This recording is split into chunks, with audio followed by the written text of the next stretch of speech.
Selamat pagi Bapak Ibu dan saudara-saudara yang terkasih di dalam Tuhan Yesus Kristus. Kita bersyukur jika tadi malam Tuhan senantiasa memberikan perlindungan dalam istirahat kita, dan pada saat ini kita akan kembali menunaikan tugas panggilan dalam talenta kita masing-masing dalam pekerjaan dan pelayanan kita. Sebagai anak Tuhan tentu mendasari segala aktivitas dengan mendengar, merenungkan bagian dari firman-Nya. Mari sebelumnya kita bersama-sama berdoa terlebih dahulu. Allah yang Maha Kuasa, kami bersyukur atas penyertaan-Mu.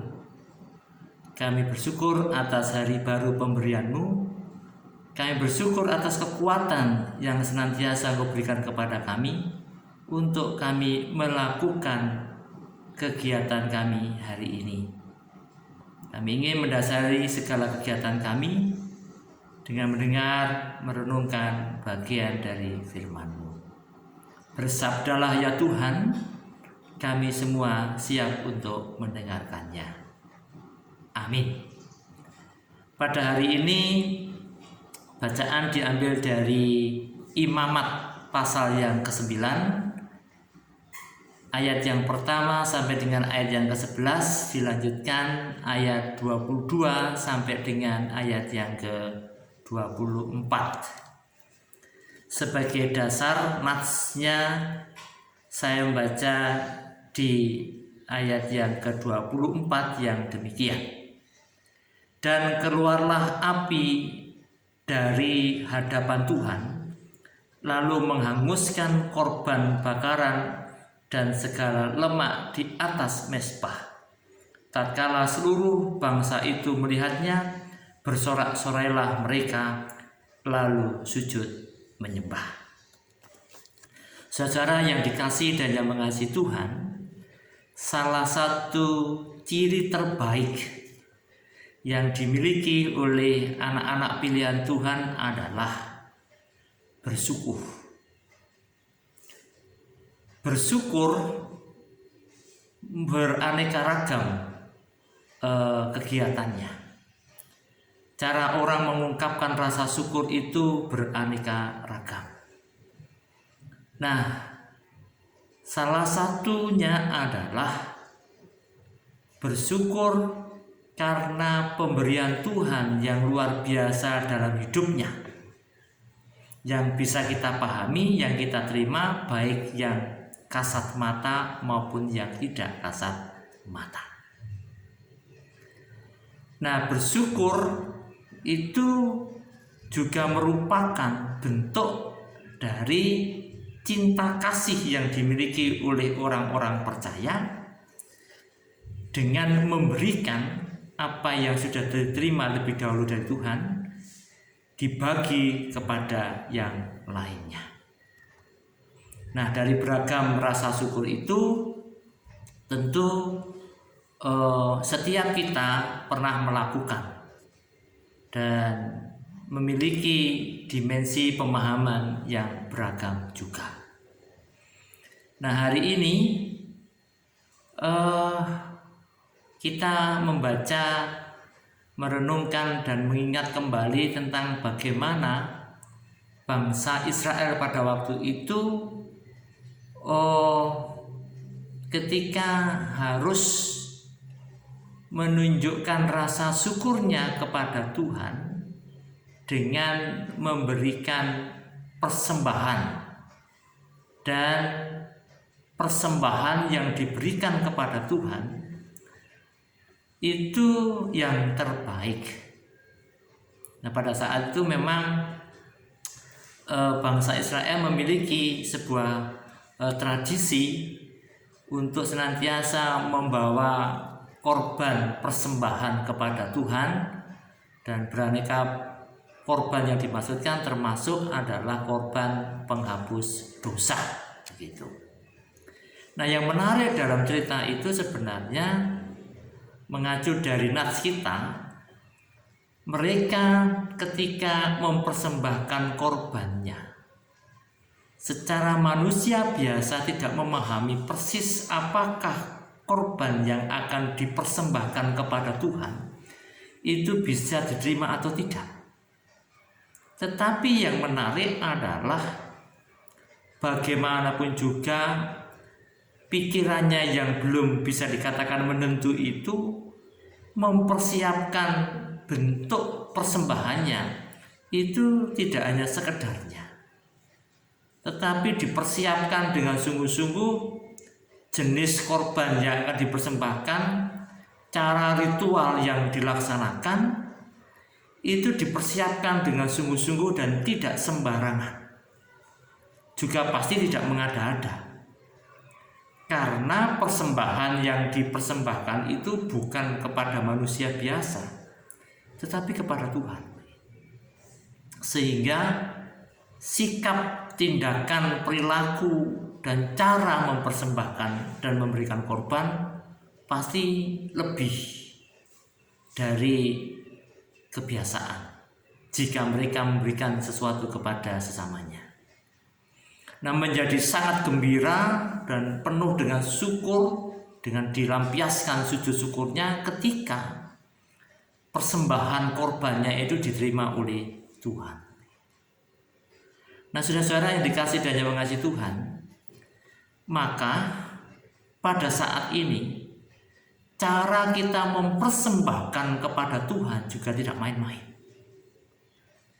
Juga tidak didasari akan apa yang kita perlukan, tentang kebutuhan apa yang kita dahulukan.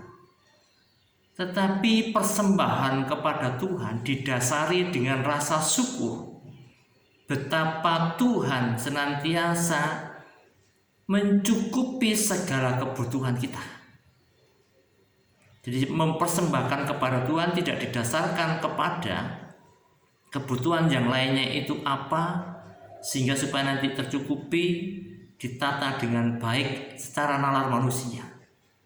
Tetapi mempersembahkan kepada Tuhan didasarkan betapa baiknya Tuhan yang sudah melengkapi segala kebutuhan yang ada. Maka ini yang dipersiapkan dengan sungguh-sungguh, dan tidak akan pernah anak-anak Tuhan itu bertaktik untuk kemudian memotong persembahan kepada Tuhan. Itu berarti memperjelek korbannya kepada Tuhan. Dan pastilah tidak akan pernah dilakukan. Karena memberi persembahan kepada Tuhan, apapun nanti yang akan dialaminya, tentu didasari pada pengalaman hidup orang percaya.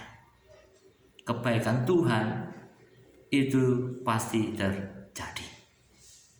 Nah, yang kedua, mempersembahkan yang tadi saya mengatakan bagian dari tradisi umat Israel gitu, dengan cara yang luar biasa, dengan wujud yang tidak biasa-biasa saja. Intinya cara dan apa yang dipersembahkan itu bernilai. Dan tadi kita juga bisa merenungkan lagi. Jika itu dianggap sebagai sebuah kebiasaan dan tradisi, berarti bahwa memberi persembahan korban kepada Tuhan itu dilakukan setiap saat. Nah, kalau boleh saya mengatakan kapan kita berhenti untuk mempersembahkan? Pasti karena dasarnya kita bersyukur, kita mempersembahkan kepada Tuhan, kita berbagi kepada orang lain, itu akan berhenti saat ketika Tuhan tidak lagi memberkati kita. Berarti tidak mungkin terjadi. Sebab Allah itu pasti dan senantiasa memberi berkat kepada kita. Maka sebagai orang-orang percaya juga dipastikan bahwa hidupnya tidak akan pernah berhenti untuk bersyukur, untuk mempersembahkan kepada Tuhan, untuk menolong kepada sesama, untuk meringankan beban sesama, Karena ternyata Allah juga tidak akan pernah menghentikan kebaikan wujud berkat-Nya kepada orang-orang percaya yang adalah kita. Selamat untuk mempersiapkan rasa syukur persembahan kepada Tuhan dengan baik. Selamat untuk juga menolong orang lain dengan berbagi. Sama persis ketika Allah yang senantiasa memberikan yang terbaik kepada kita. Begitu kita melakukan sesuatu yang tidak seperti Allah, mempersiapkan persembahan dengan main-main, menolong orang lain hanya sekedarnya, sebenarnya kita sedang mempertontonkan perilaku Allah yang tidak sebenarnya kepada sesama. Tuhan memberkati kita semua. Amin. Mari kita berdoa. Terima kasih Tuhan atas hari ini, sentuhan firman-Mu mengingatkan kepada kami semua cara mempersembahkan yang terbaik, dan itu harus kami lakukan karena itu juga merupakan cara kami menyaksikan betapa baiknya Engkau Tuhan. Tidak akan pernah berhenti untuk bersyukur, untuk memberi kepada yang lain, sebab Engkau juga tidak akan pernah menghentikan berkat-Mu kepada kami. Kami menyerahkan aktivitas sepanjang hari ini ke dalam tangan dan kuasa-Mu ya Tuhan. Tuhan sudah menyiapkan segalanya baik adanya. Maka kami juga harus melakukan yang terbaik untuk Tuhan, demi kesejahteraan seluruh umat manusia dan ciptaan Tuhan. Amin. Selamat pagi Bapak Ibu, selamat berkarya, selamat melayani. Tuhan memberkati kita semua.